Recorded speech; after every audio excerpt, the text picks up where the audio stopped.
Hi, this is Ginny from Central Church with today's Daily Dose. We are reading from Luke chapter 19, a rich tax collector. Jesus entered Jericho and was passing through town. A man there named Zacchaeus, a ruler among tax collectors, was rich.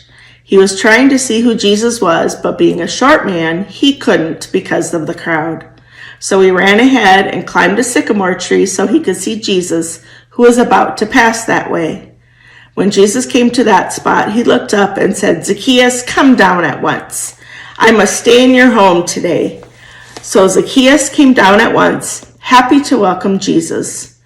Everyone who saw this grumbled, saying, "He has gone to be the guest of a sinner." Zacchaeus stopped and said to the Lord, "Look, Lord, I give half of my possessions to the poor, and if I have cheated anyone, I repay them 4 times as much." Jesus said to him, "Today, salvation has come to this household because he too is a son of Abraham. The human one came to seek and save the lost."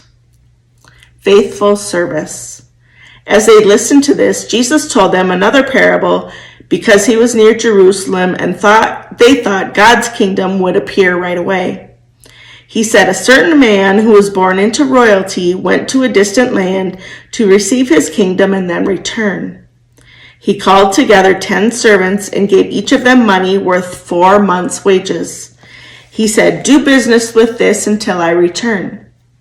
His citizens hated him, so they sent a representative after him who said, 'We don't want this man to be our king.' After receiving his kingdom, he returned and called the servants to whom he had given the money to find out how much they had earned. The first servant came forward and said, 'Your money has earned a return of 1,000%.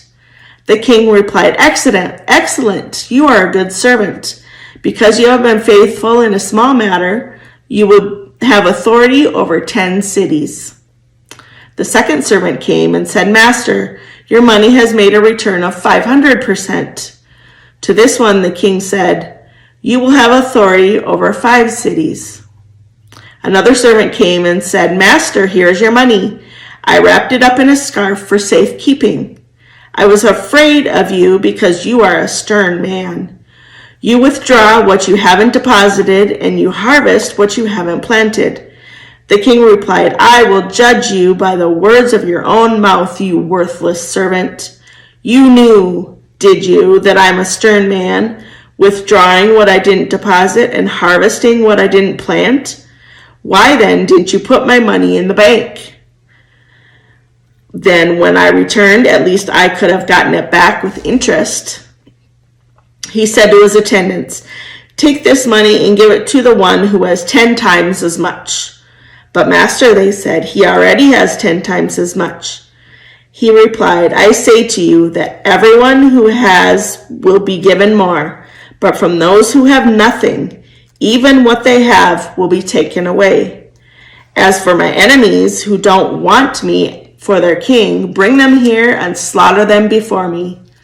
After Jesus said this, he continued on ahead, going up to Jerusalem. As Jesus came to Bethphage and Bethany on the Mount of Olives, he gave 2 disciples a task. He said, 'Go into the village over there. When you enter it, you will find tied up there a colt that no one has ever ridden. Untie it and bring it here. If anyone asks, why are you untying it, just say, its master needs it.' Those who have been sent found it exactly as he had said. As they were untying the colt, the owner said to him, 'Why are you untying the colt?' They replied, 'Its master needs it.' They brought it to Jesus, threw their clothes on the colt, and lifted Jesus onto it. As Jesus rode along, they spread their clothes on the road. As Jesus approached the road leading down from the Mount of Olives, the whole throng of his disciples began rejoicing. They praised God with a loud voice because all of the mighty things they had seen. They said, 'Blessing on the King who comes in the name of the Lord. Peace in heaven and glory in the highest heavens.' Some of the Pharisees from the crowd said to Jesus, 'Teacher, scold your disciples. Tell them to stop.' He answered, 'I tell you, if they were silent, the stones would shout.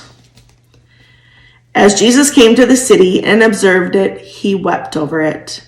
He said, "If only you knew on this of all days the things that led to peace. But now they are hidden from your eyes.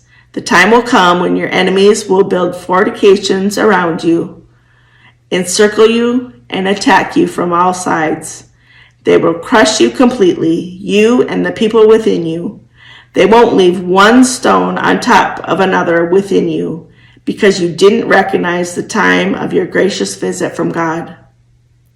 When Jesus entered the temple, he threw out those who were selling things there. He said to them, "It's written, 'My house will be a house of prayer,' but you have made it a hideout for crooks." Jesus was teaching daily in the temple. The chief priests, the legal experts, and the foremost leaders among the people were seeking to kill him. However, they couldn't find a way to do it because all the people were enthralled with what they had heard. This is the end of Luke chapter 19.